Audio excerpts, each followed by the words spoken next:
Shalom, salam sejahtera bagi saudara-saudara sekalian yang dikasihi oleh Tuhan kita Yesus Kristus. Semoga saudara-saudara sekalian selalu ada dalam lindungan Tuhan. Senang sekali rasanya dapat menjumpai saudara-saudara sekalian hari ini dalam acara Santapan Rohani Hosana. Bersama saya, Novalia Dima. Saat ini kita akan belajar dari sedikit firman Tuhan yang terambil dari Injil Yohanes 13 ayatnya yang ke-34 hingga ayatnya yang ke-35. Sebelum kita membaca dan merenungkan firman Tuhan, mari kita minta tuntunan Roh Kudus dalam doa. Kita berdoa. Ya Tuhan, Allah Bapa kami yang di surga, Bapa yang kami sembah lewat anak-Mu Yesus Kristus, Allah yang baik, kami bersyukur atas penyertaan-Mu, karena Engkau telah menyertai kami dalam kehidupan kami. Tiba saatnya Tuhan, kami akan mendengarkan kebenaran firman-Mu. Kiranya Engkau memberkati, agar kami dapat mendengarkannya dengan baik, dan dapat melakukannya dalam kehidupan kami hari lepas hari. Terima kasih Tuhan, dalam nama Yesus kami berdoa. Amin. Bacaan kita terambil dari Injil Yohanes 13, ayatnya yang ke-34 hingga ayatnya yang ke-35. Beginilah bunyi firman Tuhan. Aku memberikan perintah baru kepadamu, yaitu supaya kamu saling mengasihi, sama seperti aku telah mengasihi kamu, demikian pula kamu harus saling mengasihi. Dengan demikian, semua orang akan tahu bahwa kamu adalah murid-muridku, yaitu jikalau kamu saling mengasihi. Demikianlah firman Tuhan. Yang disebut berbahagia ialah setiap kita yang mendengar dan mau melakukannya dalam kehidupan kita hari lepas hari. Dari bacaan ini, tema yang saya ambil ialah dikasihi untuk mengasihi. Saudara-saudara yang dikasihi oleh Tuhan kita Yesus Kristus, ada rasa berbagi ketika kita mampu untuk memberi apa yang telah kita dapati. Berbagi kisah, pengalaman, juga berbagi kekuatan adalah ekspresi dari sikap hidup berbagi. Demikian juga dengan kasih Allah yang telah kita terima. Kasih yang telah kita terima tidak bersifat pasif, melainkan aktif untuk juga terus kita ekspresikan dalam kehidupan kita. Kita berbagi apa yang telah kita punya. Injil Yohanes menyaksikan bagi kita sebuah perintah sakral dari Sang Guru dan Tuhan. Kita tahu bersama bahwa ajaran kasih melandasi setiap tindakan yang Yesus lakukan.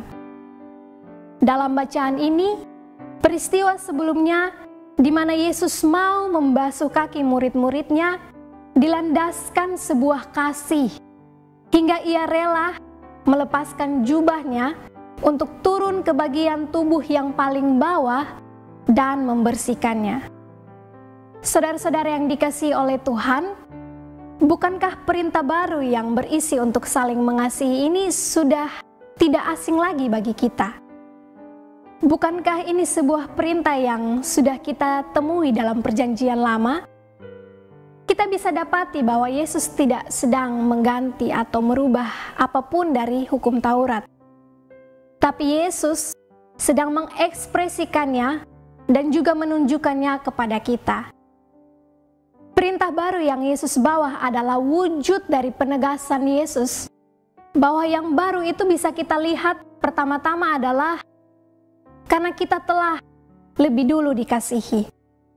Maka tindakan kita dan motivasi kita untuk mengasihi karena kita sendiri telah menerima kasih itu dan merasakan kasih itu. Yang kedua, kita melakukannya karena kita adalah murid. Sebagai murid, kita mesti mengerti dan menghidupi setiap ajaran yang kita terima. Yang ketiga, kasih itu sudah bukan lagi antar sesama kita.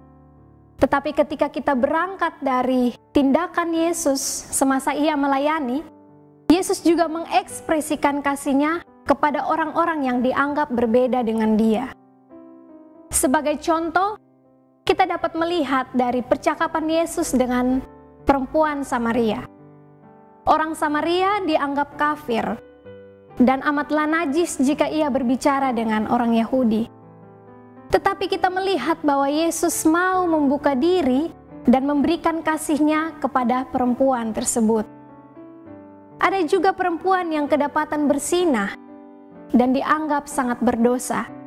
Tetapi Yesus mau mengekspresikan kasih-Nya kepada perempuan tersebut dan juga merangkulnya kembali. Satu perintah baru juga kepada kita untuk mengasihi sesama kita. Kata sesama yang dimaksud ialah sesama manusia dan juga sesama sebagai barang ciptaan. Mengasihi alam, mengasihi dunia tempat kita berpijak juga tidak kalah penting. Mengasihi yang dianggap berbeda dari kita juga bagian dari tindakan kita mengekspresikan kasih. Sebagaimana yang telah diteladankan oleh Yesus yang sudah kita lihat dari kehidupan semasa Yesus melayani. Indonesia sendiri dengan berbagai macam perbedaan membutuhkan kasih Allah lewat kita untuk tetap menjaga persatuan di dalam negeri ini. Alkitab menyaksikan bahwa antara iman, pengharapan, dan kasih, yang lebih besar ialah kasih. Mengapa demikian? Sebab kasih memberikan kontribusi besar bagi keberlangsungan hidup kita. Kasih itu dapat dirasakan oleh semua orang dan semua ciptaan tanpa terkecuali. Kasih itu benar-benar menunjukkan kualitas diri kita sebagai murid dari Yesus. Kasih itu mahal karena tidak mudah juga untuk mengekspresikannya secara konsisten dan bertanggung jawab di dalam kehidupan kita hari lepas hari. Kasih hanya akan dilakukan oleh setiap pribadi yang mau mengiyahkan penuh dirinya untuk dididik sebagai murid. Sebab pribadi yang mau dengan tulus dididik akan mampu untuk memperjuangkan dan melakukan setiap ajaran yang ia terima. Saudara-saudara yang dikasihi oleh Tuhan kita Yesus Kristus, meski tidak selalu sempurna kita melakukannya dalam kehidupan kita hari lepas hari, tetapi pastikan kita tetap ada dalam proses mengaplikasikannya. Pastikan juga diri kita untuk mau memperjuangkan kasih itu di dalam kehidupan kita. Selamat berefleksi, selamat menjalankan ibadah yang sesungguhnya dalam tugas dan tanggung jawab kita hari lepas hari. Selamat memperjuangkan, Roh Kudus memampukan kita. Amin. Mari kita amini firman ini dengan doa. Kita berdoa. Ya Tuhan, Allah Bapa kami yang di surga, Bapa yang kami sembah lewat anak-Mu Yesus Kristus. Tuhan, terima kasih untuk penyertaan-Mu karena kami telah mendengarkan dari kebenaran firman-Mu. Kiranya apa yang telah kami dengar dapat kami lakukan dalam kehidupan kami hari lepas hari. Kami minta tuntunan Roh Kudus untuk memampukan kami dapat melakukan apa yang Allah kehendaki. Terima kasih Tuhan, di dalam nama Yesus kami berdoa. Amin. Kekasih-kekasih Tuhan, demikianlah santapan rohani Hosana saat ini. Semoga berkat firman Tuhan menguatkan kita. Sampai jumpa lagi dalam kesempatan berikutnya. Tuhan Yesus memberkati kita semua. Shalom.